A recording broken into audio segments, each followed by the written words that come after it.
चपातीमध्ये गुळ घालून तुम्ही कधी हे लाडू केले का? आता सांगते कसे करायचे. 4 इथं ताज्या चपात्या घेतल्यात बरं का, पण थंड झाल्यात तर घ्यायच्या. तुकडे करून मिक्सर जारमध्ये घातले. मग दरदरीत असं वाटून घेतलं बरं का, अगदी जास्त बारीक पावडर करायचं नाही. 4 चपात्यांची इथं अशी दरदरीत पावडर वाटून घेतलेली आहे. आता इथं मोजून सुद्धा घेतलं. 3 वाटी इतकंही चपातीचा चुरा आपला झालेला आहे या वाटीने. आता 1 वाटी भरून इतकं सुकं खोबरं घेतलेलं आहे किसलेलं. गॅसवरती कढई ठेवले. खोबरं हलकं तांबूस रंगावेपर्यंत भाजून घेतलं.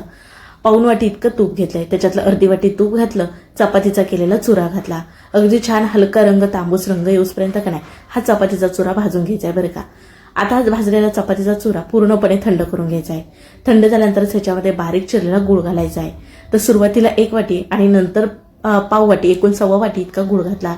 गुळ ह्याच्यामध्ये मिसळून घेतला. पुन्हा एकदा मिक्सरला वाटून घेणार आहोत, म्हणजे काय नाही गुळ आणि जो चपातीचा चूरा आहे छान एकत्र होईल. सर्व वाटून एका भांड्यामध्ये काढून घेतलं. मग थंड झालेलं किसलेलं खोबरं घालून घेतलं.